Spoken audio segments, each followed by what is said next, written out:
The current crisis in Syria is taking a toll not only overseas, but here in America.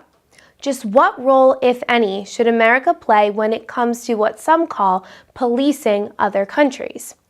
I'm Allison Nuara, reporting for The Echo. I recently had the chance to sit down with Loyola University Maryland Associate Professor Dr. Kay Whitehead, who had thought-provoking and eye-opening views on the situation. Well, when I first heard about the attack, I was not surprised. Given what's been happening in Syria, we knew it was coming to this. If you've been following any type of international politics and what's been happening around the country, eventually what was happening in Syria was going to affect everyone. There were all kinds of rumors about the use of chemical weapons, and I knew that our government was going to respond. I was hoping that President Obama would seek more non-violent resistant methods rather than seeking to come with a heavy hand and looking to meet violence with violence. I mean, there were all kinds of articles that talk about over 5,000 people per day are dying in Syria. So if those are the numbers, then how do we help them get to a place of peace by then going in and doing drone attacks? So we kill more men, women, and innocent children to help them stop killing men, women, and innocent children? It just didn't make any sense to me. What was your reaction after President Obama gave his speech? Were you relieved as to what he said or kind of just indifferent? Well, I voted for President Obama both times that he ran for office. I have been an incredible supporter of him and his desires to move our country to a different place. So when he made this speech, this incredible speech, where I felt like he was a bully on the playground, telling other kids that because you've done this, then we're going to do that we're going to meet your violence, that at that point was still undocumented. We weren't sure that this had happened, but we're going to meet that with drone attacks. I have a problem with drone attacks because I believe that when you send in weapons and there's nobody in the cockpit, that you remove the personal from it. People need to be involved. Bodies need to be involved. This is not a video game. And we're just dropping weapons all over the world because we can do that. I was disappointed. Unfortunately, when he made that statement, I was not quite sure what was going to happen next. I thought it was interesting that he put the decision in the hands of Congress, a Congress that everybody knows has not even been able to get one thing accomplished. They have a problem choosing the lunch menu for the day. Everything gets stuck in Congress, unfortunately. They are the cog that bogs down our society. So when you put it in the hands of Congress, perhaps you're saying you don't want an answer, because you're giving it to people who will never give you an answer. So it was very contradictory, and it was very concerning on a lot of different angles. Right. A lot of students here at Loyola are not really 100% sure why necessarily the United States and Obama found the need to get involved in a crisis going on in Syria. Can you explain a little bit why that's necessary? Well, I want to start by saying that there are crises going on all over the world, and America is not getting involved in. I think of what's happening in Sudan and the hundreds of thousands of people that are dying there all the time. So there are crises happening that we choose not to get involved in. This crisis in Syria has been going on for the last couple of years, and we chose not to get involved until this moment. The idea that chemical weapons were used is very concerning. We do have international laws in place coming through the United Nations that govern the type of weapons that countries can use.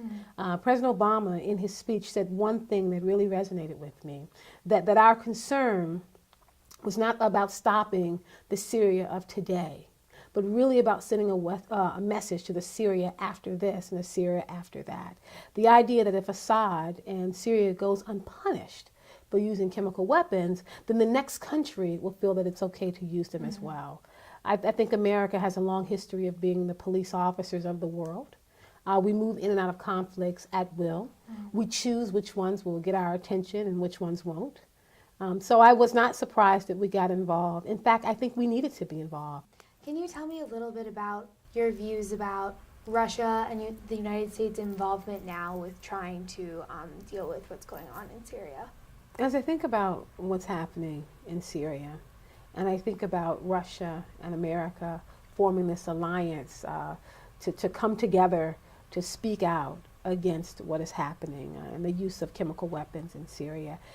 I know that we have had alliances with Russia throughout history. I think about what was happening during the Revolutionary War and American enslavement, and the different times that we have joined forces with Russia, then of course the USSR. I also think about the difficulties that we have had with them over the years. I came of age during the Cold War, and our image of Russia was of a very dangerous and cold place, very similar to 1984, George Orwell's 1984, where people didn't have free thought. There was no democracy, and I grew up believing that democracy is what will save us all. If we want chemical weapons to not be an option in times of conflict, then powerful nations must come together and must work together to force other countries to follow the international laws and protocols that are in place. Putin talked about not meeting violence with violence.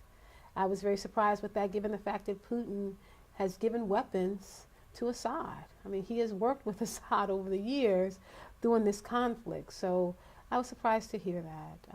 Although I agreed with what Putin said, and I agreed with some of the things the president said, I have to believe that if you bring great minds together in pursuit of one common goal, which is to make the world a better place, that good solutions will come.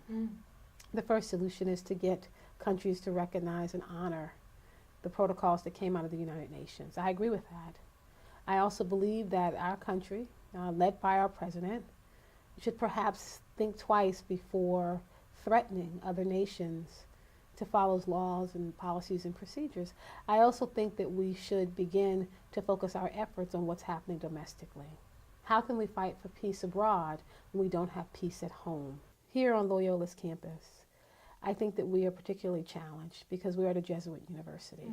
And some of the Jesuit ideologies talk about love and peace, but also being conscientious objectors, that we have a voice. And I would challenge the Loyola student community to recognize your voice, to use your voice, to be empowered to be the change that you want to see in the world. The world will never change until the young people, starting here at Loyola, make that decision to make the world better. The civil rights movement did not start with the grandparents and the parents. It started with young college students who said enough, who sat down in North Carolina and started the sit-in movement. High school students who walked into Little Rock High School saying, we belong here. College students can lead the way, and I challenge them to do that.